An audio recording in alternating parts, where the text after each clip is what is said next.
어머님, 이거 직무유기예요. 뭐? 저희는 어머님 믿고 맡겼잖아요. 돈을 안 드리는 것도 아니고요. 이게 뭐예요? 다른 도우미도 이렇게 대충은 안 해요. 뭐야? 여보, 그만해. 당신은 가만히 있어봐. 다달이 드리는 140만 원이 적은 돈이야? 적은 돈은 아니지. 너 뭐라고 했니? 가정부? 엄마, 혜정이가 그런 뜻으로 드린 말씀은 아니고요. 그럼 무슨 뜻이야? 돈 받고 하는 일이면 제대로 하라는 말이잖아. 여기에 무슨 오해가 있어? 아침에도 말했지만 내가 여기에 돈 벌러 온 거야? 그건 아니고요. 맞잖아요. 돈 받고 집안일 봐주셨으니까. 어차피 어머님 하시는 일이 가정부 일이잖아요. 아무리 가족이라도 일은 제대로 해주셔야죠. 오늘 이야기 속 주인공은 61세 심유순 씨입니다. 그리고 그녀의 아들과 며느리에 관한 이야기이죠. 심 씨는 가정부입니다. 요즘은 가사도우미라고 하죠. 그녀는 꼼꼼하게 일을 할 줄을 알았고, 그래서 가사도우미로서 나름대로 인정받으며 일을 했습니다. 나이에 비해서 벌이도 괜찮았고 말이죠. 그래서 직업으로 무시를 당할 거라고 생각하지 못했습니다. 그것도 타인이 아닌 며느리에게 말이죠. 어차피 어머님은 가정부잖아요. 며느리가 심 씨에게 한 말이었습니다. 맞벌이하는 아들 며느리를 위해 가사일과 육아를 도와준 결과였습니다. 기가 막혔습니다. 심 씨가 아들을 도와줬던 것은 내 자식이라서 그런 것이지 일을 하러 간 게 아니었습니다. 설령 그렇다고 하더라도 며느리가 자신을 함부로 대할 이유는 없었습니다. 가까이 지내다 보니 그 인성을 알 것 같았습니다. 천성이 어떤 것인지 말이죠. 심 씨는 자신을 가정부 취급하는 아들 며느리를 이제 가족으로서 대하지 않기로 다짐했습니다. 눈에는 눈, 이에는 이였죠. 심 씨는 자식이 둘 있었습니다. 딸 하나, 아들 하나였습니다. 자식들이 초등학교에 들어갈 때까지도 심 씨는 회사에 다녔었습니다. 하지만 아들이 10살이 되던 해 많이 아팠습니다. 그래서 다니던 회사를 그만둬야 했습니다. 병원에 다니던 아들을 5년간 돌보았습니다. 다행히 아들은 완치가 되었습니다. 그리고 아들, 딸이 모두 대학을 간 뒤에 심 씨는 새로 일자리를 구하기 위해 노력했습니다. 더는 집에 있을 이유가 없었고 노후를 위해 남편과 짐을 나눠지고 싶었습니다. 하지만 다시 회사에 취직하는 일은 쉽지 않았고 심 씨가 쉽게 할 수 있는 일은 하나였습니다. 일은 할만해? 별로 안 힘들어. 그래도 마음이 좀 그러네. 당신까지 일할 필요는 없잖아. 그것도 남의 집 일 해주면서. 당신이 생각하는 것처럼 그런 거 아니야. 가사도우미 일을 시작하고 며칠 지나지 않았을 때 남편이 걱정스러운 음성으로 물었습니다. 집주인이랑 만날 일도 없어. 아무도 없을 때 청소만 해주고 나오는 거야. 예부터 가정부라고 하면 안 좋은 인식이 있기에 남편의 걱정도 이해가 갔습니다. 남의 집 허드렛 일을 시킨다는 죄책감도 있는 것 같았습니다. 하지만 며칠 일해본 바로는 무척이나 괜찮은 직업이었습니다. 심 씨가 평생 해온 일이 집안일이었기에 헤매지 않고 능숙하게 할 일을 찾을 수가 있었습니다. 다 끝낸 후엔 뿌듯함도 느꼈고 말이죠. 요즘은 종일 일하며 집주인의 지시를 받는 게 아니라 아무도 없을 때 3, 4시간 정도 일하고 오는 경우가 많다고 했습니다. 요즘 사람들의 생활 방식이 많이 바뀐 탓이었습니다. 심 씨는 일에 서서히 적응을 해갔습니다. 몇 년 일을 하다 보니 인정을 받게 되었고 일도 늘어버리도 좋아졌습니다. 그리고 이제는 가사보다는 육아 쪽 일을 많이 했습니다. 아이들 하원 도우미도 하고 열심히 일했죠. 그러다 아들, 딸이 모두 결혼을 했습니다. 딸은 결혼을 해서 사위의 고향으로 이사를 했습니다. 차 타고 3시간 정도 걸리는 먼 곳이었습니다. 그래서 명절 때나 한 번씩 얼굴을 볼 수 있게 되었습니다. 반면에 아들은 멀지 않은 곳에서 신혼을 시작했습니다. 가까이 살지만 아들, 며느리 모두 일을 하는 탓에 볼 수 있는 날은 많지 않았는데 며느리가 아이를 낳으면서 왕래가 잦아졌죠. 엄마, 혜정이가 좀 힘들어하는데 잠깐만 도와주실 수 있으세요? 오늘은 늦게까지 일이 있고 내일은 오후에 일 없으니까 너희 집으로 갈게. 감사해요. 맞벌이를 하던 며느리는 아이를 낳고 육아휴직 중이었습니다. 그런데 힘들 때마다 아들을 통해서 이렇게 도움을 요청하곤 했습니다. 이해했습니다. 아이를 키우는 일이 보통 힘든 게 아니라는 걸 심 씨는 누구보다도 잘 알고 있었습니다. 심 씨도 아이 때문에 일을 그만두고서도 내내 고생이 많았으니 말이죠. 그래서 일찍 퇴근을 하거나 일이 없는 날에는 종종 가서 도와주게 되었습니다. 감사해요. 어머님 때문에 숨통이 트여요. 손자는 예뻤습니다. 잠도 잘 자고 분유도 잘 먹고 유별나다고 할 수는 없었지만 며느리의 눈밑은 퀭했습니다. 나한테 맡기고 눈 좀 붙여. 네, 그러던 어느 날이었습니다. 엄마, 저희 부탁이 있는데요. 아이를 봐주다가 집에 가려던 심 씨를 아들과 며느리가 붙잡았습니다. 웬 부탁이 있다는 말을 꺼냈습니다. 의아한 심 씨가 되묻자 갑작스런 제안이 돌아왔습니다. 혜정이가 복직을 하고 싶어요. 아들의 말에 심 씨가 며느리를 돌아봤습니다. 1년 동안 쉰다며? 손자는 이제 곧 6개월이 되었습니다. 복직까지는 반년이나 남았고 어린이집에 가기엔 너무 어렸습니다. 혜정이 커리어도 있고요. 집에서 애랑 씨름하는 것도 스트레스를 많이 받는 모양이에요. 그래서 어머님이 아이를 좀 봐주셨으면 해요. 내가? 너는 회사로 돌아가고 네, 나도 마음은 굴뚝 같은데 나도 지금 하고 있는 일이 있잖아. 물론 저희도 그냥 부탁드리는 건 아니에요. 공짜로 봐달라는 것도 아니고요. 당연히 엄마 시간 뺐으면 그만큼 드려야죠. 저도 엄마한테 안심하고 맡기고 서로 좋지 않을까요? 애기 조금 클 때까지만 부탁드려요. 한 2년 정도만요. 아들과 며느리가 간곡히 부탁했습니다. 한 달에 120만 원씩 주겠다고 했습니다. 제안한 금액은 심 씨가 일해서 버는 돈보다는 훨씬 적었습니다. 하지만 심 씨는 많이 망설이지 않았습니다. 그래도 자식을 도와주는데 더 큰 의미가 있다고 생각했습니다. 그래서 심 씨는 긴 고민 없이 고개를 끄덕였습니다. 알았어. 그러면 2년만 봐줄게. 그렇게 심 씨는 하던 일들을 모두 정리했습니다. 그리고 그 다음 달부터 며느리는 복직을 했고 심 씨는 아들 집을 오가며 아이를 봐주게 되었습니다. 매일 아침 7시면 아들네 집에 가서 손자를 돌보고 저녁 7시쯤 아들 부부가 퇴근하면 집으로 돌아오는 생활이었습니다. 어머님, 감사해요. 어머님 덕분에 마음 놓고 회사 다녀요. 며느리는 회사 다니는 일이 힘들만도 했지만 얼굴색은 훨씬 좋아 보였습니다. 종일 아이에게 시달리더니 오히려 회사에서 일을 하는 게 더 쉬운 듯한 기색이었습니다.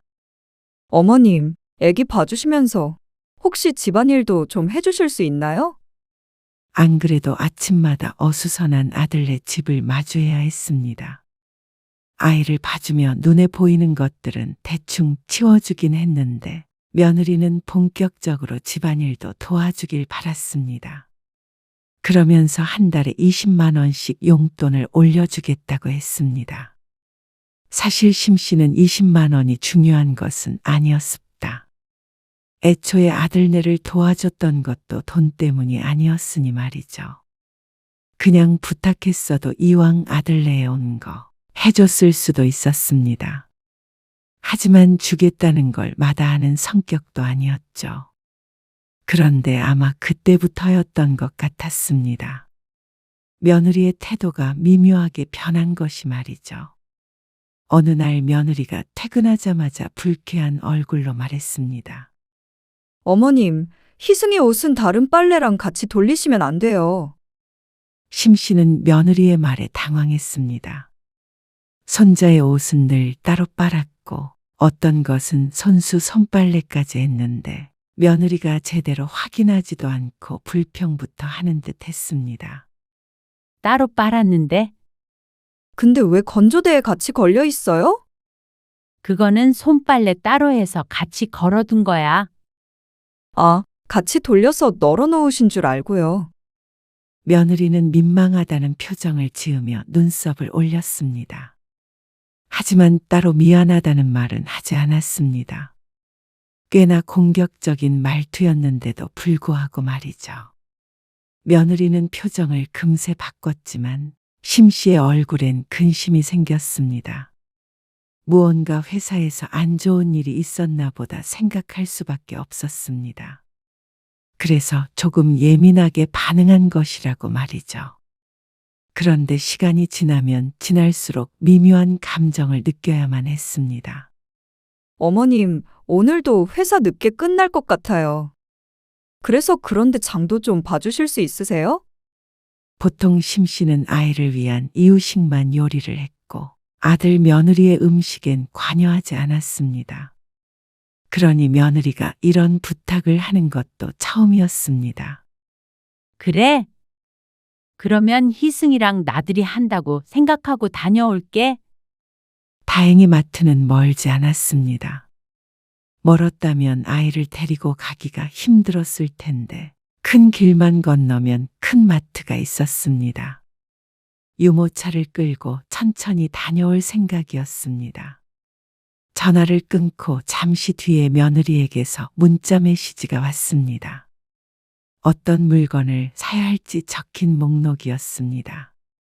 심 씨는 천천히 그 목록을 살펴보고 아이를 데리고 집을 나섰습니다. 날씨도 좋아 여기저기 구경하며 천천히 걸었습니다. 가끔씩 아파트 단지 놀이터에는 나갔지만 단지 밖으로 나오는 것도 나쁘지 않았습니다. 느긋하게 움직여서 아주 오랜 시간이 걸려 장을 보았고 집에 돌아왔습니다. 장 본 것들을 정리하고 아이 밥을 먹이고 씻기니까 어느새 아들 며느리가 퇴근할 시간이 다가왔습니다. 조금 어질러져 있는 거실을 정리했습니다.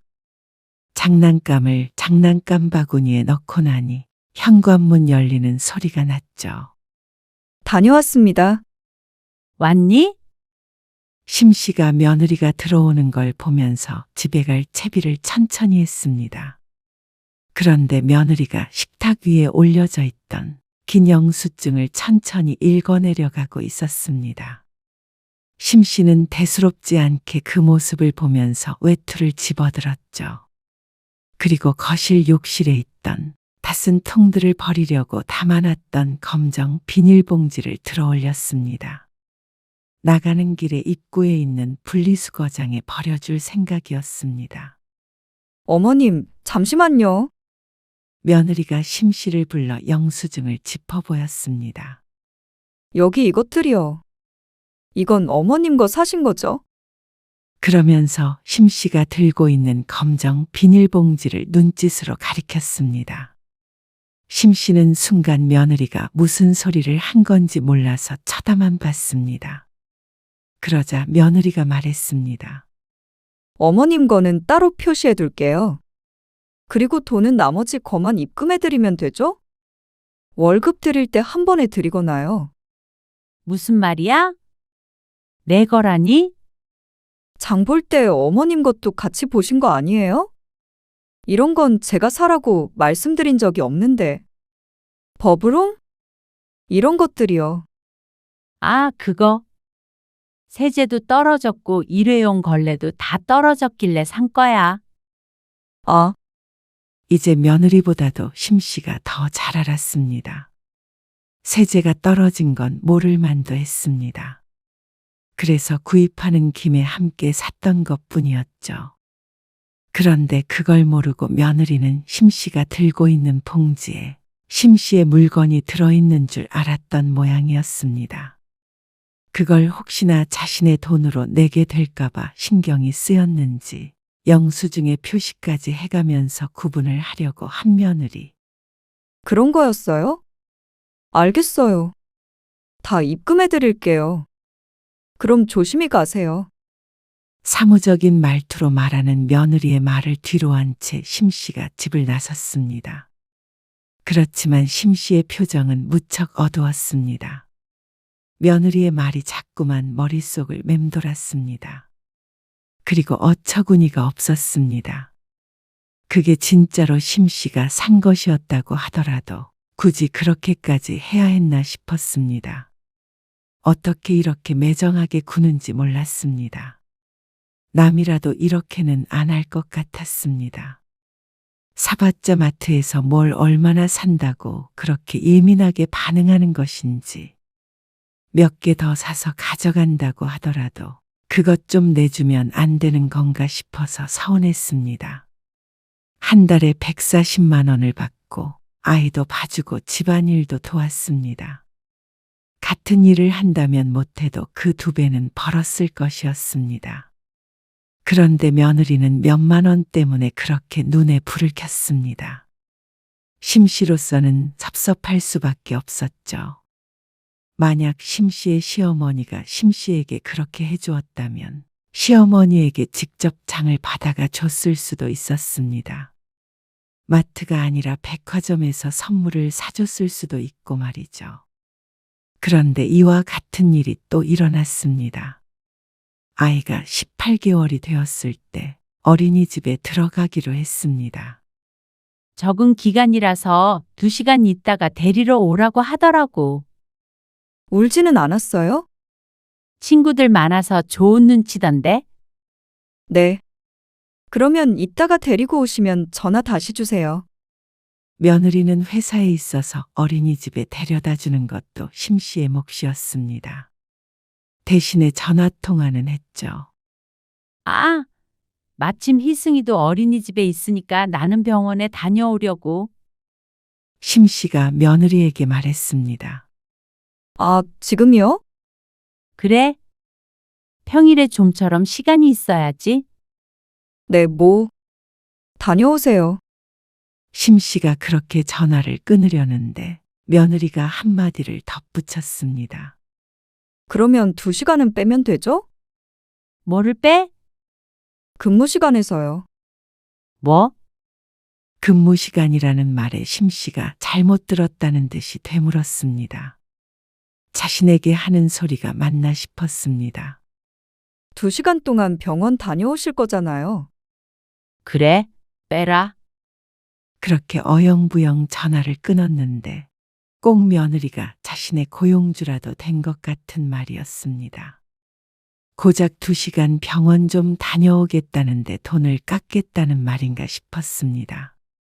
기분이 나빠져서 그냥 전화를 끊기는 했지만 곱씹으면 곱씹을수록 화가 났습니다. 그리고 며느리가 자신을 어떻게 생각하는지는 다음날 정확하게 알게 되었습니다. 머릿속이 무척 복잡했습니다. 어린이집에 적응을 하기가 힘들었는지 손자는 지쳐 보였습니다. 저녁 7시가 되었는데 아들 며느리는 아직 퇴근하지 않은 상태였습니다. 손자가 곧 잠에 들 것 같았습니다.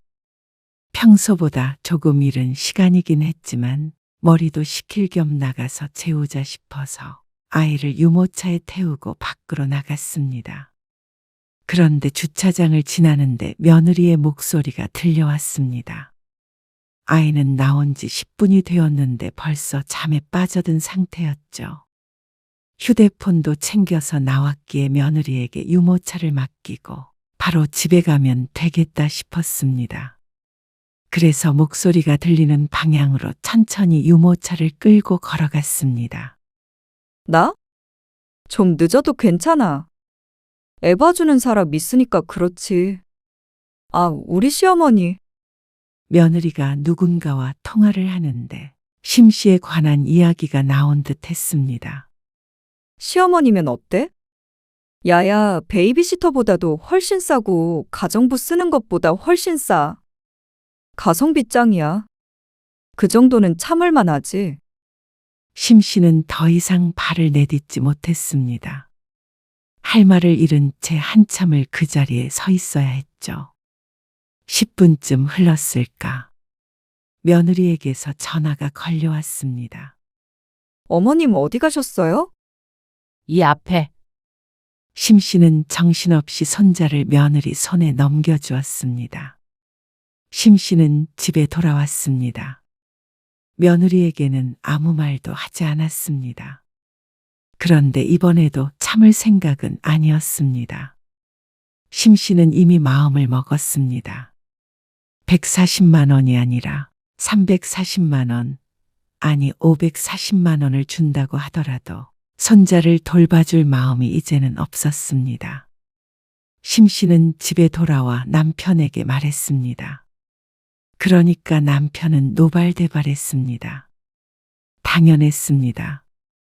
자신이 누군가의 집에서 일을 해주는 것도 오랫동안 마음에 걸려했던 남편이었습니다. 그런데 심 씨가 좋아하니까 안심을 했었는데 남의 집도 아니고 아들네 집에서 그런 취급을 받을 거라고는 상상조차 해본 적이 없었을 것이었습니다. 당장 그만둬. 내일부터 나가지 말어. 집 놓고 와서 내일은 가야 해. 희승이한테도 인사는 해야지. 인사는 무슨. 나쁜 놈들. 도움을 그렇게 받아놓고 당신을 그런 취급을 해? 알아. 나도 이제 바보짓 안 해. 심 씨는 다음 날 아들네 집에 갔습니다. 그리고 마지막을 고했죠. 갑자기 이러시는 법이 어디 있어요? 일을 맡으셨으면 끝까지 하셔야죠. 며느리는 여전히 심 씨를 고용했다고 생각하는 모양이었습니다. 너의 그런 태도를 참을 수가 없는 거야. 제 태도요? 엄마, 왜 그러시는데요? 갑자기. 내가 너희 도와주러 온 거지. 돈 벌러 온 거야. 누가 그렇게 말해요? 그런 취급을 하잖아. 저희가 언제요? 가성비 좋은 도움이라면서? 그러자 며느리의 얼굴이 안 좋아졌습니다. 아, 그건 여보, 그런 말을 했어? 아니야. 그런 뜻으로 말한 거 절대 아니야. 그냥 지영이랑 통화하다가 베이비시터 얘기가 나와서 그런 거지. 어머님한테 내가 그럴 리가 있어? 엄마, 오해가 있었나 봐요. 오늘은 짐 챙기러 왔고 너희도 출근해야 하니까 있을게. 마지막 정이라고 생각하고. 일단 늦었으니까 출근을 할게요. 이따 저녁에 다시 얘기해요. 하지만 심 씨는 더 이상 할 얘기가 없었습니다. 아들 며느리는 어두운 표정으로 집을 나섰습니다. 그리고 심 씨는 여기저기 흩어져 있는 자신의 짐을 챙겼습니다. 1년 넘게 왔다 갔다 했으니 자잘한 짐이 많았죠. 그런데 그날 손자는 어린이집에 가지 못했습니다.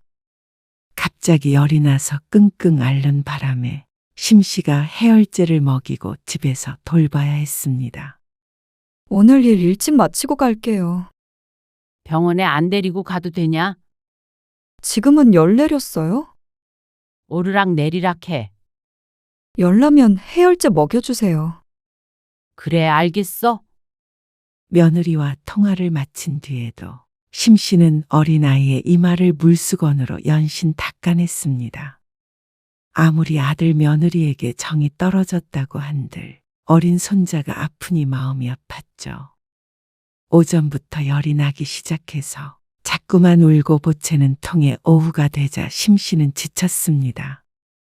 안아서 어르고 달래다가 해열제를 먹였다가 밥 먹이려고 애쓰다가 오후 4시쯤 되자 기진맥진해서 소파에 드러누웠습니다. 다행히 열은 내려서 낮잠에 든 손자였습니다.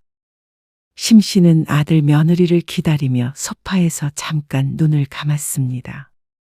간밤에도 아들 며느리 때문에 머리가 복잡해 잠을 잘 자지 못해서 머리가 멍하고 잠이 쏟아졌습니다.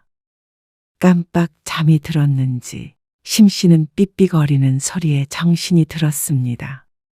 어머님! 그런데 난데없이 날아오는 고함. 정신을 겨우 차리고 보자 며느리가 화가 나서 씩씩거리며 성큼성큼 다가왔습니다. 시간을 보니 5시 정도였습니다. 1시간 잠이 든 듯 했습니다. 애가 이렇게 아픈데 소파에 누워 계시면 어떡해요?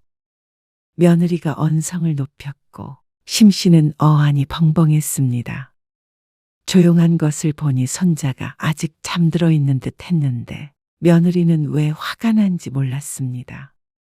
심 씨가 아픈 애를 내팽개치고 잠이라도 자고 있는 줄 아는 모양이었습니다. 어머님 이거 직무유기예요. 뭐? 저희는 어머님 믿고 맡겼잖아요. 돈을 안 드리는 것도 아니고요. 이게 뭐예요? 다른 도우미도 이렇게 대충은 안 해요. 뭐야? 열난다고 해서 겨우 일찍 퇴근해서 왔는데 어머님은 이렇게 주무시고 계세요? 때마침 들어온 아들이 며느리를 말렸습니다. 여보, 그만해. 하지만 며느리는 흥분한 상태였습니다.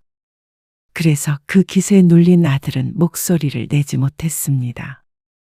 당신은 가만히 있어봐. 다달이 드리는 140만 원이 적은 돈이야? 적은 돈은 아니지.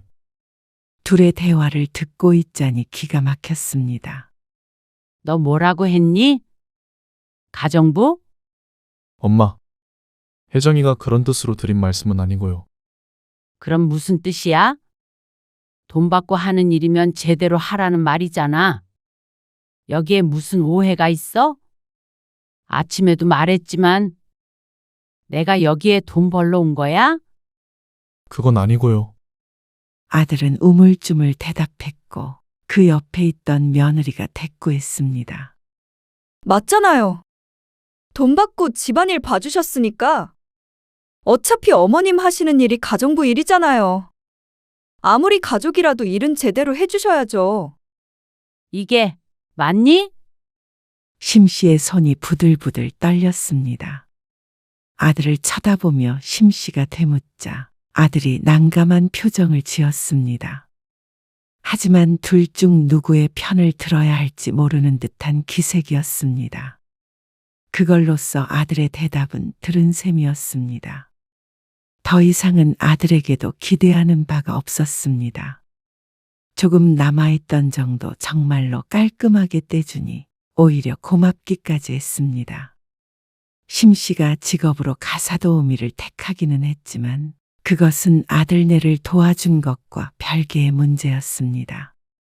만약 자신이 도우미가 아니라 학교 선생님이나 식당에서 장사를 했다고 하더라도 똑같이 이렇게 와서 도와줬을 것이었습니다. 그리고 140만 원. 아마 그거의 절반을 주겠다고 했어도 심 씨는 고개를 끄덕였을 게 분명했습니다. 애초에 돈을 벌려고 한 일이 아니었기 때문이었습니다.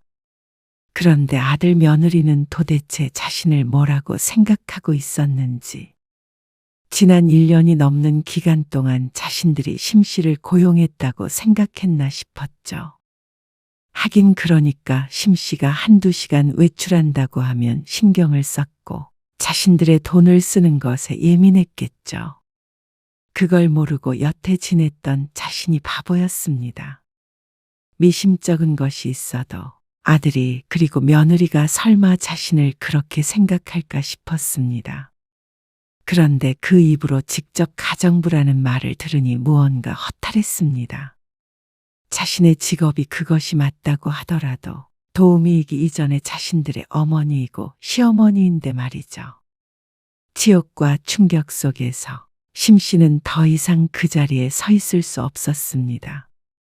미리 챙겨놨던 짐을 들고 심 씨는 현관을 향했습니다. 왜 이렇게 무책임하시냐고요? 내일부터는 당장 어떻게 하라고요? 내가 그것까지 신경 써야 하니? 이렇게 된 마당에 내가 시어머니로 보이지도 않는 모양인데 너 그 인성 나중에 큰 코 다칠 거다. 엄마, 그리고 너는 이제 더 이상 내 자식 아니야.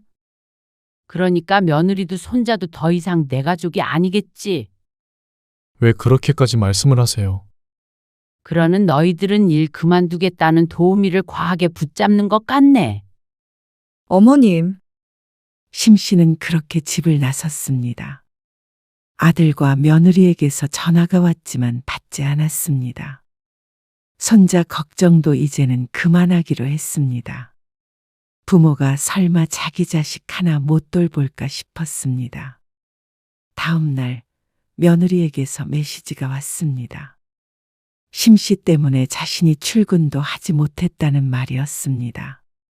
아직 어린이집에 완전히 적응하지 못했기에 누구든 옆에 붙어 있어야 했겠죠. 물론 그 메시지에 대답하지 않았습니다. 며칠이 지나자 전화가 오던 것도 멈췄습니다. 아마 누구를 구해도 구하지 않았을까 싶었습니다. 당장 둘 다 출근을 해야 했으니 말이죠. 그리고 어느 날 딸에게 전화가 걸려왔습니다. 재준이한테 어제 전화 왔어.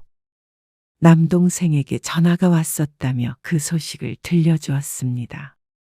올케가 엄청 힘들어한대. 사람 안 구했대? 애 봐줄 사람 구했다고는 하는데 떨어져 있으려고 안 하고 비용도 비싸고 어린이집에 하루에 3시간씩 보내는데 나머지 7, 8시간은 무조건 사람이 필요할 거 아니야. 그래서 마음고생이 심한가 봐. 그것조차 자신들이 감당해야 할 몫이었습니다. 다음 달부터 다시 육아휴직한다고 하더라고. 심 씨는 콧방귀를 뀌었습니다. 이제는 심 씨와 관련이 없는 일이었습니다. 그런데 아들이 자신의 누나에게 하소연을 하는 것엔 이유가 있었던 듯 했습니다. 2달쯤 지나자 또다시 딸에게 전화가 왔습니다. 엄마, 차단 풀고 재준이랑 통화 좀 해봐.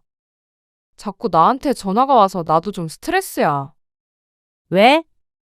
뭐라고 하는데? 엄마 좀 설득해 달래. 나를? 올케가 아주 죽으려 하나 봐. 힘들어서. 엄마한테 사과하고 싶다고 그래. 사과? 이런 게 사과야? 힘들어지니까 후회하는 게?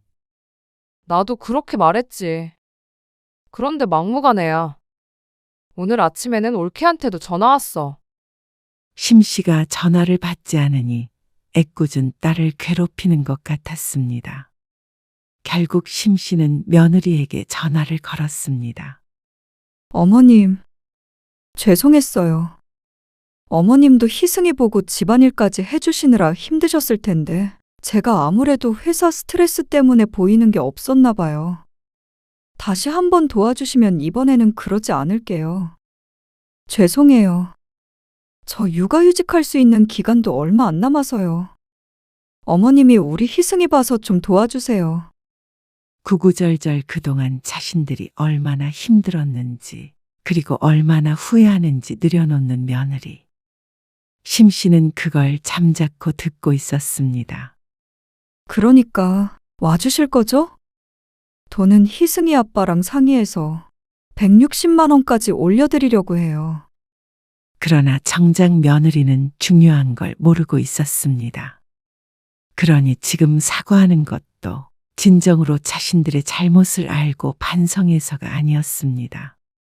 당장 도움을 받아야 하니 잘못했다고 생각하지 않아도 말로만 사죄를 할 뿐이었죠.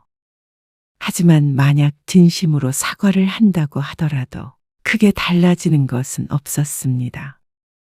심 씨가 해줄 수 있는 말은 한 가지였습니다. 어쩌죠? 제가 스케줄이 꽉 차 있는데요. 네? 아침부터 저녁까지 이미 맡고 있는 일이 있다고요. 어머님, 도우미 구하는 거 아니에요? 다른데 알아보시는 게 좋겠네요. 왜 이러세요? 그쪽은 일을 맡기고 싶고 나는 바쁘고 그러니까 앞으로 다시는 연락하지 말라는 말이에요. 그러자 며느리는 대답이 없었습니다. 충격을 받았는지 깊은 숨소리만 들려왔습니다. 160만 원이 아니라 한 달에 1,600만 원을 줘도 못 도와주니까 그렇게 하세요. 그리고 재은이한테도 전화하지 마. 알아들었니? 다시 전화하면 1년 반 동안 시세보다 덜 받은 돈도 달라고 할 테니까. 어머님 손자예요. 네 남편이 이제 내 아들이 아닌데 네 아들이 어째서 내 손자야? 심 씨는 그렇게 전화를 끊었습니다. 며느리와의 마지막 통화였고 아들에게서도 다시 전화가 오지 않았습니다. 심 씨는 다시 예전의 일상으로 돌아갔습니다. 가사도우미 일을 재개했고 진짜 고용주들은 오히려 그녀를 더욱 존중해 주었습니다. 가족이라는 이름으로 당연하게 여겨졌던 희생보다 일로서 인정받는 관계가 때로는 더 따뜻할 수 있다는 것을 뒤늦게 깨달았죠. 아들 며느리도 손자 희승이 커서 자신에게 했던 그대로를 돌려받았으면 했습니다. 인간이란 참 어리석어서 직접 겪지 않으면 깨닫지 못하는 경우가 많았으니 말이죠. 그러면 어떤 얼굴을 할지 그때쯤엔 한번 아들을 만나볼까 생각했습니다. 통쾌할지는 모르겠지만 그 정도는 되어야 지난 서름이 잊혀질 것 같았죠.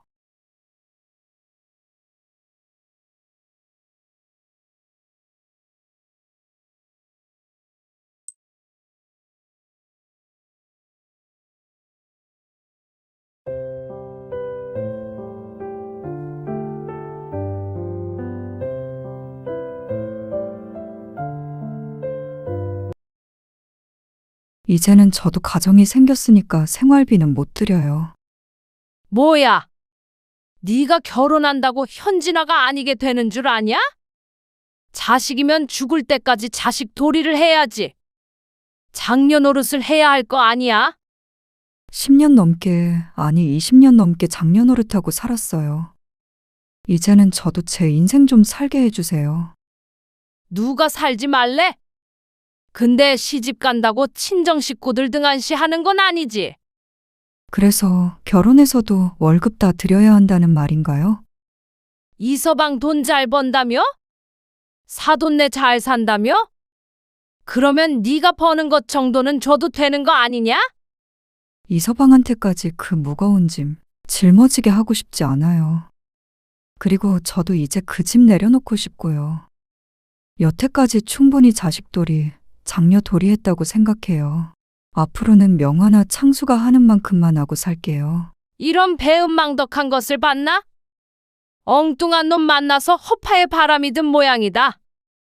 오늘 이야기 속 주인공은 58세 현진아 씨입니다. 그리고 그녀의 친정 식구들에 관한 이야기이죠. 현 씨는 찬란했던 20대 시절 좋은 옷 한 번 못 사보고 미용실에 예쁜 머리도 못 해보고 그렇게 살았습니다. 대학교도 포기하고 고등학교 졸업과 동시에 취업해서 돈을 벌었는데 말이죠. 현 씨는 장녀였습니다. 현 씨 밑으로 동생이 둘이 있었습니다.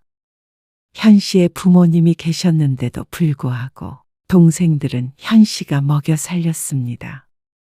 아니, 부모님까지도 현 씨가 벌어온 돈으로 생활하기도 했습니다. 살림미천이란 말을 귀에 인이 박히도록 듣고서야 내 삶이 잘못됐다는 걸 깨달았습니다. 그렇게 현 씨 하나를 아기처럼 뜯어먹으며 살았던 친정 식구들은 환갑이 다가오는 현 씨에게 이제 와서 또 다른 희생을 강요했습니다. 나이든 친정어머니를 장녀인 현 씨 보고 부양하라는 것이었습니다. 그게 아니라면 편하게 부양할 만큼의 돈을 달라는 형제들. 현 씨는 치가 떨렸습니다. 그리고 부끄러웠습니다.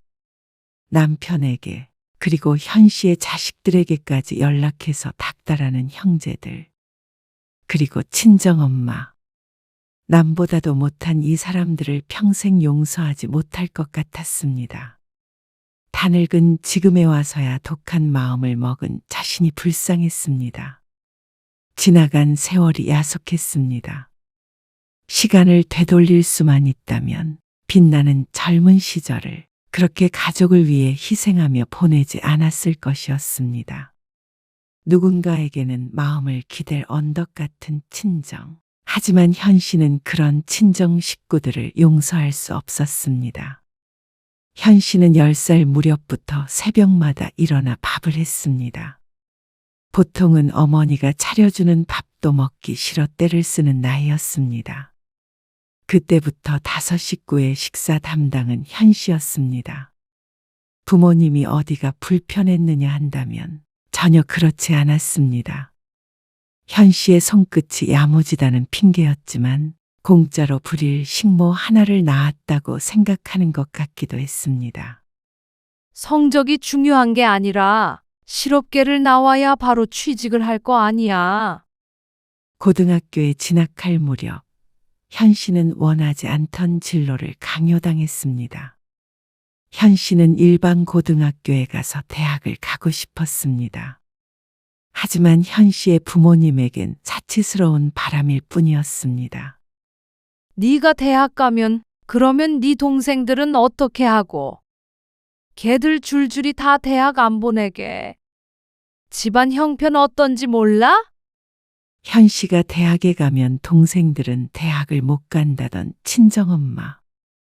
현 씨는 그것이 가장 억울했습니다. 차라리 자식들 모두 대학을 안 보내겠다고 했다면 덜 슬펐을 것이었습니다.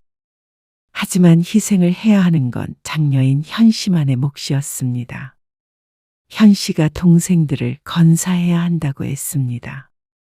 그러려면 하루라도 빨리 일을 해서 돈을 벌어야 했죠. 그 말을 10대 때부터 듣다 보니 현 씨도 그래야 하는 줄 알고 살았습니다.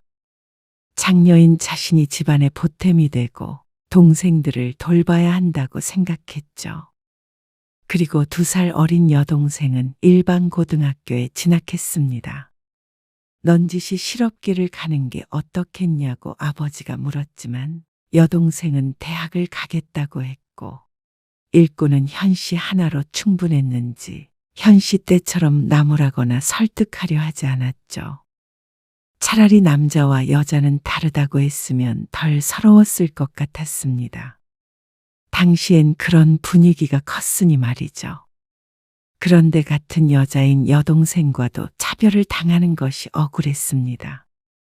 하지만 억울해한다고 바뀌는 것은 아무것도 없었습니다.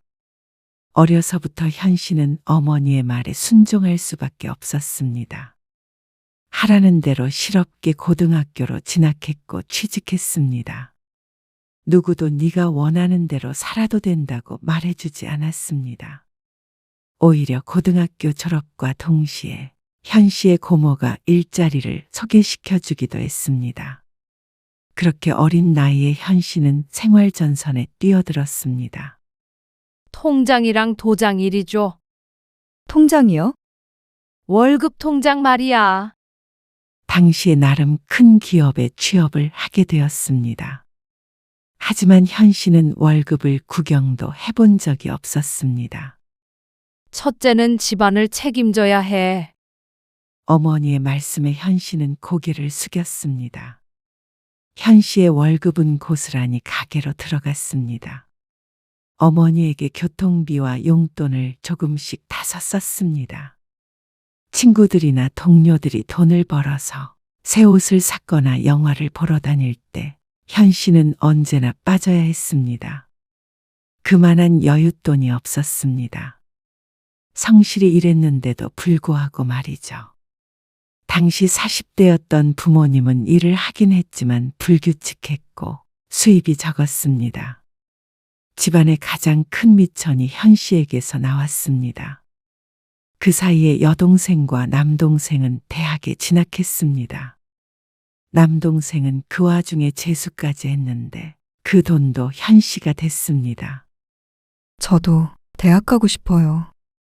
20대 중반, 현 씨는 뒤늦게라도 대학 졸업장을 따고 싶었습니다. 일을 하다 보니 고졸이라는 수식어가 꼬리표처럼 따라붙었습니다. 그리고 현 씨에게는 꿈이 없는 기분이었습니다. 대학을 가서 졸업장을 따고 좀 더 하고 싶은 일을 할 수 있는 사람이 되고 싶었죠. 말이 되는 소리를 해라. 그러면 그 학비는 누가 다 돼? 제가 벌어서 낼게요. 야간 대학을 다니게 되면 일을 하면서도 공부를 할 수 있었습니다. 그렇게 해서라도 꼭 가고 싶었지만 부모님은 노발대발했습니다. 네가 번 건 애들 학비 써야 해. 그리고 이미 좋은 직장 다니고 있는데 대학을 뭐 하러 가겠다는 거야? 시간 많으면 부업이라도 하나 더 해. 돈이 최고야. 허영심 부리지 마라. 첫째가 괜히 첫째냐? 너만 바라보고 있는 동생들 생각해라. 부모가 멀쩡히 살아있는데 왜 동생들이 자신만 바라보고 있는지 이해하지 못했습니다. 당시에 현 씨는 처음으로 부모의 뜻에 반하는 행동을 했습니다. 부모님 몰래 야간대학에 등록했습니다. 등록금을 마련하기 위해서 수업이 없는 날엔 아르바이트를 했고 주말에도 종일 일을 했습니다. 그럼에도 불구하고 월급 통장이 어머니에게 있으니 학비를 내기엔 늘 빠듯했죠. 수진아, 나 이번 학기 등록금 좀 빌려줄 수 있을까? 내가 당장은 아니더라도 천천히 나눠서 갚을게. 너 월급 네 어머니가 관리하시잖아. 미안해. 사정을 뻔히 아는 친한 친구에게 어렵사리 부탁을 해보았지만 돌아오는 것은 절교였습니다. 사정을 너무 잘 알기에 돌려받을 길이 마땅치 않다는 것 또한 알고 있었죠. 돈 때문에 현 씨는 친한 친구를 잃었습니다. 하루에 5시간 이상 잔 적 없이 일하고 공부하며 겨우 대학 졸업장은 땄습니다. 그리고 억울한 마음에 어머니에게 반항을 해보지 않은 것도 아니었습니다. 머리가 굵어지며 내 처지가 다른 사람들과 많이 다르고 그것이 부당하다는 걸 알게 되었습니다. 너 월급 받는 계좌 바꿨니? 어느 날 어머니가 현 씨의 얼굴에 통장을 던지며 말했습니다. 현 씨는 입술을 꼭 깨물었습니다. 돈을 못 뽑아서 내가 은행에서 얼마나 고생했는 줄 아니? 이제 제 월급은 제가 관리할게요. 네 월급이 너만의 것이라고 생각한다면 넌 천하의 나쁜 년이야. 어머니의 말에 현 씨는 충격을 받은 표정을 했습니다. 수년간 번 돈을 모두 갖다 바쳤는데 나쁜 년 소리를 들을 줄은 몰랐습니다. 회사 가서 원래대로 돌려놔. 안 그러면 내가 회사 쫓아가서 뒤집어 엎어버릴 테니까. 그리고 어머니는 그 말을 지켰습니다. 찾아오진 않았지만 회사에 전화를 해서 난리를 쳤습니다. 딸내미 월급 계좌를 도로 바꿔달라며 호통을 치고 떼를 썼습니다. 회사에서 현 씨가 얼굴도 못 들고 다닐 만큼 진상짓을 하니 현 씨도 어쩔 수가 없었습니다. 결국 한 달 만에 다시 월급은 어머니의 손에 쥐어졌습니다. 그렇게 30이 넘을 때까지 현 씨는 집안의 살림미천이 되었습니다. 그렇게 어리석게 살았습니다. 너무 순진했죠. 20대 청춘이 너무나도 허무하게 흘러갔습니다. 일만 하다 돈만 벌다. 하지만 번 돈을 맘껏 써보지도 못하고 그렇게 말이죠. 동생들은 다들 대학을 졸업해서 원하는 직장에 들어가서 원하는 대로 살았습니다. 어머니는 현 씨에게 했던 것처럼 월급 통장을 가져간다던가 생활비를 받는다던가 하지 않았습니다. 그래서 자기가 번 돈으로 해외여행도 가고 부모님 용돈을 조금씩 주며 생색을 내기도 했습니다. 그리고 동생들도 누구도 그게 이상하다고 생각하지 않았습니다. 저 결혼해요. 그래서 현 씨의 선언이 부모님에게는 청천벽력과도 같은 소식이었을 듯했습니다. 벌써 결혼을 하겠다고? 저 31예요. 당시에 31면 결혼하기에 결코 이른 나이가 아니었습니다. 그런데도 부모님은 너무도 못마땅했습니다. 만약 현 씨의 남편이 멀쩡한 직업을 가지고 시집도 보통 이상으로 사는 게 아니었다면 현 씨는 결혼 허락을 받지 못했을 것이었습니다. 하지만 남편을 만난 후 현 씨는 이전과 달라질 수밖에 없었습니다. 이제는 저도 가정이 생겼으니까 생활비는 못 드려요. 뭐야? 네가 결혼한다고 현진아가 아니게 되는 줄 아냐? 자식이면 죽을 때까지 자식 도리를 해야지. 장녀 노릇을 해야 할 거 아니야? 10년 넘게, 아니 20년 넘게 장녀 노릇하고 살았어요. 이제는 저도 제 인생 좀 살게 해주세요. 누가 살지 말래? 근데 시집 간다고 친정 식구들 등한시하는 건 아니지. 그래서 결혼해서도 월급 다 드려야 한다는 말인가요? 이서방 돈 잘 번다며? 사돈네 잘 산다며? 그러면 네가 버는 것 정도는 줘도 되는 거 아니냐? 기가 막혀서 말도 나오지 않았습니다. 예전 같았으면 대들지도 못하고 속으로 울기만 했을 텐데 현 씨도 산전수전 다 겪으며 살다 보니 예전에 순진하던 어린 소녀가 아니게 되었죠. 이서방한테까지 그 무거운 짐 짊어지게 하고 싶지 않아요. 그리고 저도 이제 그 짐 내려놓고 싶고요. 여태까지 충분히 자식돌이, 장녀돌이 했다고 생각해요. 뭐야? 앞으로는 명화나 창수가 하는 만큼만 하고 살게요. 이런 배은망덕한 것을 봤나? 엉뚱한 놈 만나서 허파에 바람이 든 모양이다. 그렇게 한바탕 난리가 났었습니다. 하지만 부모님으로서도 어쩔 도리가 없었습니다. 현 씨가 돈을 안 주겠다면 가지고 갈 방도가 없으니 말이죠. 이렇게 간단한 걸 지난 10년간 못하고 살았던 것이 참 서글펐습니다. 하지만 남편은 그런 현 씨의 버팀목이 되어 주었습니다. 그래서 모든 걸 훌훌 털어버리고 살 용기가 생겼죠. 결혼한 지 얼마 되지 않아 친정 엄마에게서 전화가 왔습니다. 너는 어떻게 된 게 시집 갔다고 집에 전화 한 통 안 해? 아주 그냥 너 혼자 잘 먹고 잘 살면 그만이지? 무슨 일로 전화하셨어요? 다른 게 아니고 창수 있잖냐? 이번에 회사 나온 건 얘기 들었어? 아니요. 못 들었어요. 겉봐라. 누나가 돼가지고 지 동생이 어떤 상황인지 관심도 없지.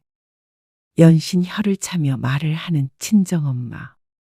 현 씨는 한숨을 참았습니다. 빨리 전화를 끊고 싶었습니다. 그래서 너희가 좀 도와줘야겠다.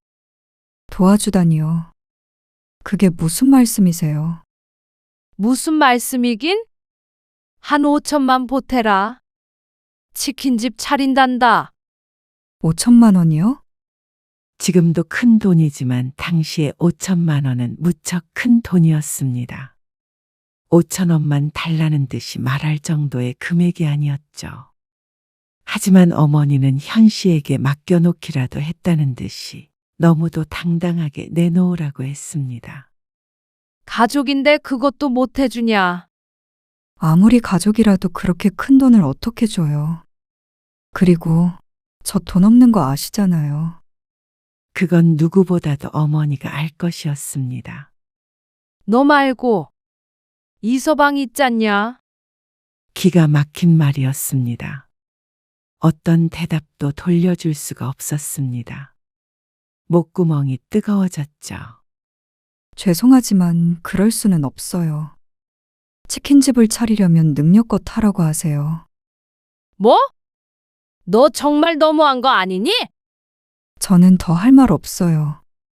저희도 앞으로 아이 계획도 있고 집도 사야 하는데 그럴 여력 없어요. 넌 정말 너밖에 모르는구나. 어머니의 비난을 못 들은 척현 씨는 전화를 끊었습니다. 하지만 남동생도 돈 때문에 전화를 해왔습니다. 누나, 이번에 도와주면 내가 있겠어? 사업 잘 되면 분명히 갚지. 내가. 돈 없어. 매형한테 좀 얘기 좀 해봐. 돈 없다니까? 아, 정말? 누나가 이러고도 장녀야? 그러는 너는 장남이잖아. 그러자 할 말이 없는지 입을 다무는 남동생. 현 씨는 처음 친정엄마의 전화를 받은 뒤부터 골치가 아파서 밤에 잠도 잘 못 잤습니다. 남동생까지 현 씨를 물주로 생각하는 건 모르지 않았습니다. 하지만 결혼하고 나서도 지긋지긋하게 따라올 줄은 몰랐습니다. 그날 이후로 내내 친정 식구들에게 시달렸습니다. 전화나 문자 메시지가 늘 왔습니다. 하지만 그렇다고 한들 친정 말처럼 남편에게 손을 벌릴 수는 없었습니다. 목에 칼이 들어와도 그런 말을 할 수는 없었죠. 하지만 한두 달쯤 지나자 연락이 뜸해졌습니다. 이제야 그들이 포기를 했나 보다 생각했습니다. 그동안 마음고생이 심했지만 버틴 보람이 있다고 생각했습니다. 하지만 그건 현 씨의 착각일 뿐이었습니다. 언니, 나 내년에 결혼해. 그래? 축하해. 근데 언니도 알잖아. 엄마 아빠는 결혼 자금 보태줄 돈이 없다는 걸. 언니가 좀 도와줘. 내가 무슨 돈으로 결혼 자금을 대줘? 여동생도 언제나처럼 현 씨의 희생을 강요했습니다. 지금까지 해왔던 것처럼 말이죠. 형편껏 해. 그게 아니면 부모님한테 말해야지. 내가 아니라. 뭐? 정말 너무한 거 아니야? 친정엄마와 똑같이 말하는 여동생. 그런데 이어지는 말에 현 씨는 경악을 금치 못했습니다. 창수 치킨집 차릴 때는 도와줬으면서 여동생 시집 갈 때는 못 보태준다는 거야? 무슨 말이야. 형부가 5천만 원 보태줬잖아. 그래서 차린 거잖아. 치킨집. 현 씨는 현기증이 나는 것만 같았습니다. 현 씨가 끝까지 거절하자 친정엄마는 현 씨 몰래 남편에게 연락을 했습니다. 그래서 기어이 돈을 뜯어내고야 만 것이었습니다. 당신이 그것 때문에 힘들어했잖아. 잠도 못 자고 그냥 자식으로서 마지막 도리했다고 생각하자. 여보, 왜 그랬어? 이런다고 그 사람들은 고마워하지 않는다고. 그래도 당신이 그것 때문에 괴로운 것보다는 나아. 아무리 그래도 5천만 원이 말이 돼? 그냥 있자. 명화가 자기도 도와달래. 창수만 도와주는 게 어디 있냐고. 처제도 결혼 선물로 조금 도와주자.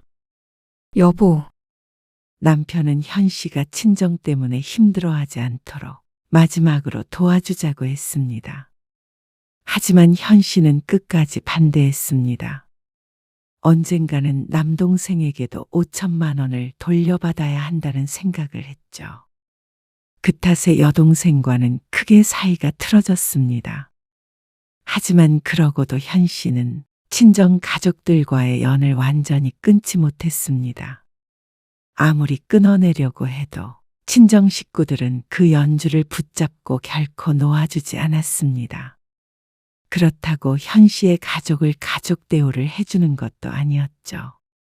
현 씨의 결혼 생활이 안정되고 아이들이 자라면서 친정에서는 오히려 현 씨에게 더 많은 것을 요구했습니다. 아무리 미워도 부모이기 때문에 부모가 어려움에 처했을 때조차 외면할 수는 없었습니다. 그리고 그런 현 씨의 성정을 알기에 친정 식구들은 그걸 이용했죠. 10년 전 현 씨의 친정아버지가 돌아가셨습니다. 그때부터 친정어머니는 자식들에게 많이 의지를 했습니다. 가까이 지내는 동생들과도 그랬지만 장녀인 현 씨에게도 자꾸만 기대려 했죠. 진아야, 내가 요새 허리가 아파. 와가지고 한번 들여다보지도 않냐? 지난번에 한약 지어드렸잖아요. 한약 먹는다고 허리가 낫냐? 그러면 어떻게 해야 하는데요? 그냥 와서 허리도 좀 주무르고 말동무도 하고 그러면 좀 좋냐? 딸 좋다는 게 뭐야? 그러면 명화 불러서 그렇게 하세요. 명화 걔가 좀 바빠? 애 학원 때문에 정신없이 왔다 갔다 하는 것 같더라. 너는 안 바쁘잖냐? 저도 바빠요. 명화를 부르든 창수를 부르든 하세요. 아무튼간 너는 예나 지금이나 매정해. 하지만 현 씨도 친정어머니에게 매정하다는 소리를 들어가면서까지 이러는 이유가 있었습니다. 이만큼 나이를 먹는 동안 서러울 일이 많았습니다. 젊은 시절 번 돈을 빼앗긴 것도 모자라 결혼 후 현 씨의 가족들은 친정 식구들에게 따돌림과 차별을 당해왔습니다. 현 씨가 더 이상 친정에 헌신적이지 않는 이유로 말이죠. 그러면서도 도움이 필요할 때면 교묘하게 굴었습니다. 그러다 현 씨는 친정 식구들과 연을 끊고 살았습니다. 5년 전 친정 어머니와 형제들이 현 씨의 남편과 현 씨의 아이들에게까지 연락을 해서 돈을 구걸한 것을 알게 된 뒤로 말이죠. 현 씨가 직접 남편과 딸들의 휴대폰으로 그 번호들을 차단했습니다. 그러다 지난 해였습니다. 남편과 함께 있는 저녁 시간 누군가가 초인종을 눌렀습니다. 언니, 나야. 그 목소리를 듣고 현 씨는 모든 행동을 멈췄습니다. 여동생이었습니다. 누나, 문 좀 열어봐. 그리고 남동생도 함께였습니다. 전화통화도 안 한 지 벌써 5년이었습니다. 그런데 이렇게 집으로 찾아오는 건 무슨 연유인지 몰랐습니다. 알고 싶지 않았습니다. 문 좀 열어보라니까. 쿵쿵 울리는 소리가 계속해서 들렸습니다. 바깥에서 문을 두드리는데 앞집이 신경 쓰였습니다. 앞집에서 강아지 짖는 소리가 들렸습니다. 복도의 소란에 난데없이 시끄러워졌습니다. 여보, 내가 문 열게. 현 씨 부부는 더 이상 못 들은 척 하고 있을 수가 없었습니다. 도대체 왜 찾아온 거야? 상의할 일이 있어서. 상의? 동생들은 쳐들어오다시피 안으로 들어와 거실에 자리를 잡고 앉았습니다. 기가 막혔습니다. 그런데 그 입을 통해서 나오는 말들이 더 어처구니가 없었습니다. 어머니가 쓰러지셨어. 현 씨는 아무런 대답을 하지 않았습니다. 그러자 여동생의 안달이 난 듯 현 씨의 대답을 재촉했습니다. 엄마가 쓰러지셨다니까? 그래서 나보고 뭘 어떡하라는 거야? 어떻게 하긴. 언니가 와서 엄마 병수발 도와야지. 뭐? 아무래도 누나가 장녀니까. 우리가 이렇게 찾아왔지. 그래. 언니가 엄마 맡으면 우리가 옆에서 도와줄게. 참 뻔뻔하기 짝이 없었습니다. 어떻게 이제 와서 어머니가 쓰러졌다고 자신을 찾아올 수가 있는지 기가 막혔죠. 그동안 엄마 도움받으며 살았던 건 너희잖아. 그러니까 부양해야 할 의무도 너희에게 있지. 뭐? 언니가 맞이잖아. 그래서 그런 이유로 여태 희생하며 살았잖아. 그 덕에 너희는 편히 살았고. 그러니까 이제 너희가 자식 노릇해. 너무한 거 아니야? 엄마가 위독하시다니까. 첫째 딸이 부모도 안 챙긴다고 친척들 다 욕해. 그래. 우리도 뭐 한가해서 엄마 돌보고 있는 줄 알아? 5년간의 평화가 산산조각나는 기분이었습니다. 난 그냥 너희도 그렇고 엄마도 그렇고 평생 안 보고 살고 싶어. 그동안 희생하고 산 걸로 부족하니? 너희 대학 보내주고 생활비 대주고 사업자금 대주고 그런데 이제는 아픈 엄마 병수발까지 들라고? 너희가 사람이야? 너희는 그럼 뭐 하는 사람들인데 아무것도 안 하고 도움만 받으며 살아? 아니, 누나가 그렇게 살아놓고는 왜 우리한테 그래? 뭐? 누가 그렇게 살래? 스스로 그렇게 살아놓고는 왜 자꾸 피해자처럼 구는 거야? 그냥 가족끼리 서로 돕고 산다고 생각하면서 살 수는 없어. 드라마 속 비련의 여주인공도 아니고 말이야. 그래. 엄마 병수발 들기 싫으면 간병인 쓰게 매달 돈을 붙여주던가. 결국 돈 때문이었습니다. 이제 와서 장녀 타령을 하며 현실을 찾아온 것이 말이죠. 병자를 수발하는 데에는 인력 또는 돈이 필요했습니다. 그리고 그걸 대줄 사람으로 현실을 선택한 모양이었습니다. 부모가 현실을 함부로 대하니 그걸 보고 자란 형제들도 현실을 우습게 알았습니다. 이유는 알지 못해도 언니는 그리고 누나는 그렇게 대해도 되는 사람이라고 여겼죠. 장녀인 현씨의 희생은 언제나 당연한 것이었습니다. 희생을 하지 않으려 하면 오히려 화를 냈습니다. 부모도 형제도 그렇게 현씨의 피땀 위에서 배를 불렸습니다. 그리고 나는 솔직히 언니가 우리 학비 내준 것도 몰랐어. 그래. 맞아. 당연히 어머니 아버지가 내줬다고 생각하지. 이제는 현실을 회유하려는 듯 속살거렸습니다. 하지만 그 모든 것은 거짓말이었습니다. 한솥밥 먹으며 현씨가 어떤 취급을 받는지 모를 리가 없었습니다. 괜히 아는 척해서 죄책감을 느끼기도, 그렇다고 그 세월을 보상해주기도 싫기에 모르는 척할 뿐이었습니다. 그러게 싫다고 하지 그랬어. 현씨도 그러고 싶었습니다. 아주 어렸을 때부터 그렇게 교육받아 오지 않았더라면, 장녀가 집을 책임져야 한다는 말을 듣고 크지 않았다면 현씨도 그랬을 수도 있었겠죠. 돌아가. 엄마가 돌아가시면 그때 보자. 뭐? 간병인을 구하든 직접 간병을 하든 너희 둘이 알아서 해. 참, 집안 꼴 잘 돌아간다. 현씨가 끝까지 거부하자 동생들은 현씨를 비난하며 화를 냈습니다. 그리고 그런 동생들을 현씨는 집에서 몰아냈습니다. 여보, 괜찮아? 동생들을 내보내고 눈물을 흘리고 있는 현씨를 남편이 위로했습니다. 또 찾아오진 않겠지. 현씨는 무서웠습니다. 호기롭게 쫓아내긴 했지만 친정 식구들의 번호만 휴대폰 위에 떠 있어도 손이 부들부들 떨렸습니다. 나이가 이렇게 들었는데도 그랬습니다. 너무 오랜 세월 동안 세뇌당한 탓이었습니다.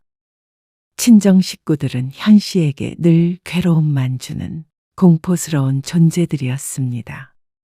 이를 갈며 돌아간 남동생과 여동생은 그대로 포기하지 않았습니다. 차단당하지 않은 새로운 번호로 끈질기게 전화를 걸어왔습니다. 누나, 정말 이럴 거야?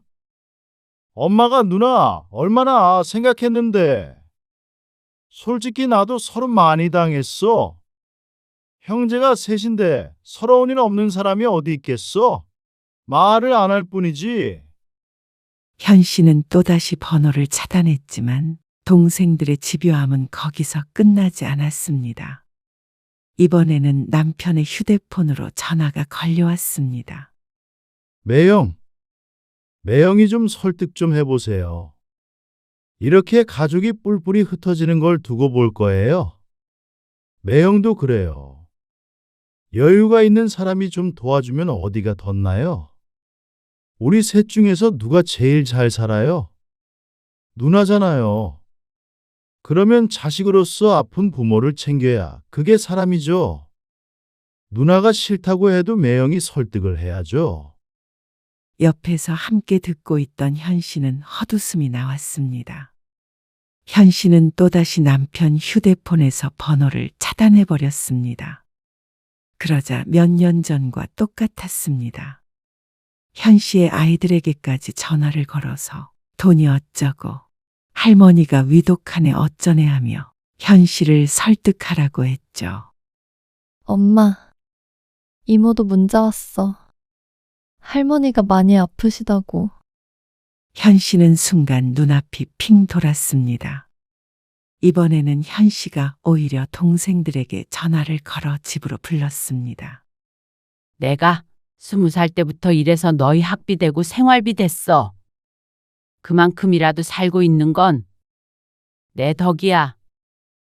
갑자기 그게 무슨 말이야? 각자 1억씩 내놓도록 해. 뭐? 창수 너는 예전에 치킨집 차릴 때 빌려갔던 5천만 원도 이자 쳐서 갚고 뭐? 그게 말이 돼? 내 통장에서 너희 통장으로 입금됐던 내역들 전부 뽑았고 엄마가 뽑아 쓴 것들 전부 받아내고 싶지만 그래. 우리가 가족이니까 각자 1억씩 받는 걸로 끝낼게. 현 씨의 동생들은 못 들을 말을 들은 것처럼 얼굴이 새하얗게 변했습니다. 아마도 현 씨의 부름에 돈을 받을 수 있겠다 싶어서 가벼운 발걸음으로 찾아왔을 테죠. 아니, 누나. 아무리 우리한테 그리고 어머니한테 서운한 게 있어도 말이야. 과거는 과거잖아. 왜 이렇게 과거에 집착하는 거야? 현재가 중요한 거 아니야. 어머니도 편찮으신데 그런 건 좀 잊고 살아갈 수 없어. 어머니 같이 수발하면서 그렇게 잘 지낼 수 있는 거잖아. 형제 좋다는 게 뭐야? 너희는 도둑이야. 뭐? 내 젊은 시절 훔쳐간 도둑. 그리고 엄마는 나에게 더 이상 엄마가 아니야. 더 이상 나한테서 아무것도 훔쳐가지 마. 훔쳐가긴 뭘 훔쳐간다는 거야? 엄마가 불쌍하지도 않아? 그 오랜 시간 나한테 고맙다는 말도 미안하다는 말도 하지 않은 사람이 왜 불쌍해? 나는 내가 제일 불쌍해. 누나, 너희는 내 기분 모르겠지. 뭐든 하고 싶은 거 다 하고 살았잖아. 그게 누구 덕인 줄도 모르고.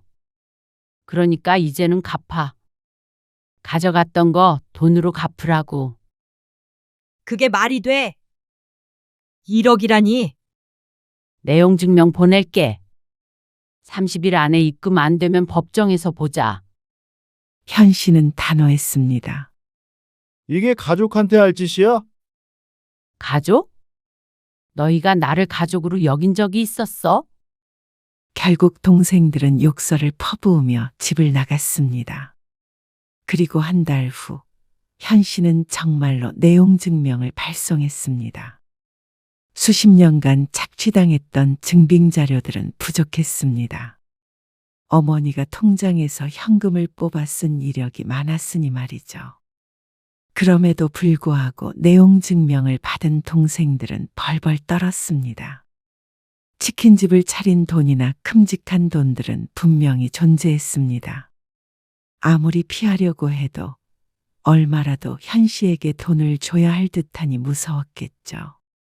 결국 6개월간의 법적 다툼 끝에 현 씨는 동생들로부터 각각 3천만 원씩을 받아냈습니다. 돈이 궁해서 그런 것은 아니었습니다. 그들이 조금이나마 깨달았으면 했습니다. 그리고 그 소식을 들은 친정어머니는 무척 괴로워했습니다. 아픈 부모를 내팽개치고 동생들에게서 돈을 뺏어간 장녀에게 깊은 실망을 느꼈습니다. 네가 어떻게 그럴 수가 있냐? 내가 널 어떻게 키웠는데? 어머니가 현 씨를 어떻게 키웠는지 진정 모르는 것 같았습니다. 결국 피해자만 있고 가해자는 없는 모양이었습니다. 현 씨는 더 이상 친정 식구들에게 아무것도 바라지 않았습니다. 아무런 기대도 없었습니다. 이제 진정 남이 된 것 같았습니다. 늘 부모라는 존재가 마음에 걸려 각작거리는 것 같았는데 그마저도 사라진 것 같았죠. 친정엄마는 늘 이런 사람이었습니다. 80이 넘은 지금도 여전한 모습을 보니 마음이 놓였습니다. 장례 때까지 보지 않아도 이젠 죄책감이 느껴지지 않을 것 같았습니다. 친정 어머니는 결국 동생들이 돌보게 되었습니다. 물론 얼마 뒤에 요양원에 보내졌지만 말이죠. 현 씨는 더 이상 그들의 연락을 받지 않았습니다. 그리고 얼마 전에 모르는 번호로 메시지 한 통을 받았습니다. 언니, 엄마가 많이 보고 싶대. 그리고 후회하신대. 그리고 그 메시지는 삭제되었습니다. 어떤 말로도 이미 지나가 버린 시간을 되돌릴 수는 없었으니 말이죠. 현진아 씨는 이제 진정한 평화를 찾았습니다. 더 이상 친정 식구들의 그림자에 시달리지 않으며 남은 인생은 오롯이 자신과 자신이 선택한 가족을 위해 살아가고 있습니다. 비록 잃어버린 젊은 시절은 되돌릴 수 없지만 적어도 이제는 누구의 눈치도 보지 않고 자신의 의지대로 살 수 있게 되었습니다. 때로는 용기 있는 결단이 늦더라도 그것이 진정한 자유를 가져다 줄 수도 있었죠.